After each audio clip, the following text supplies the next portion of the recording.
பழனி தண்டாயுதபாணி கோவிலில் ஆங்கில புத்தாண்டையொட்டி தரிசனம் செய்ய பல்லாயிரம் பக்தர்கள் குவிந்துள்ளதால் சாமி தரிசனத்திற்கு சுமார் 3 மணி நேரம் ஆகிறது. கூடுதல் தகவல்களை நமது செய்தியாளர் அங்குராஜிடம் கேட்கலாம். அங்குராஜ், தற்போது சாமி தரிசனத்திற்கு 3 மணி நேரம் எடுக்கக்கூடிய சூழலில் கூட்டத்தை நெறிப்படுத்த ஏதேனும் நடவடிக்கைகள் எடுக்கப்படுகிறதா?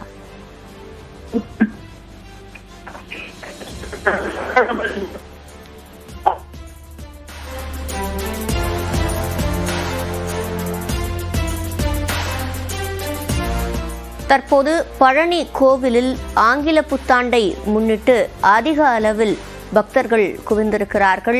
காலை 4 மணிக்கே நடை திறக்கப்பட்டு சிறப்பு பூஜைகளுக்கு ஏற்பாடு செய்யப்பட்டிருக்கிறது. ஆனாலும் பக்தர்கள் வரிசையில் காத்திருக்கின்றனர்.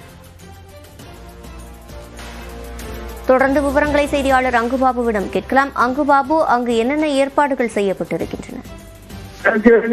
பழனி மலை கோயிலில் இன்று ஆங்கில புத்தாண்டு அதிகாலை 4 மணி முதலே பக்தர்கள் கூட்டம் கட்டுக்கொள்ளாமல் குவிந்துள்ளது. பக்தர்கள் படிப்பாதையாக மேலே ஏறவும் யானை பாதை வழியாக கீழ் இறங்கவும் அனுமதிக்கப்பட்டுள்ளனர். இன்ச் மற்றும் ரோக்கர் நிலையங்களில் பக்தர்கள் கூட்டம் அளவில்லாமல் காணப்படுகிறது. மலை கோயிலில் கட்டணம் சிறப்பு தரிசனம் அனைத்து இடங்களிலும் பக்தர்கள் கூட்டம் உள்ளது. பக்தர்கள் எந்த வழியாக செல்வது என தெரியாமல் திணறி வருகின்றனர். பக்தர்கள் வேண்டிய அனைத்து ஏற்பாடும் திருக்கோயில் சார்பில் செய்யப்பட்டுள்ளது.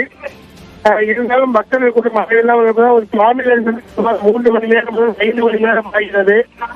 இன்று ஒரு நிமிஷம் விற்பனை செய்யப்படும் காலத்தில் ஒரு சில மணி நேரங்களில் விவரங்களை வழங்கியமைக்கு நன்றி அங்குபாபு.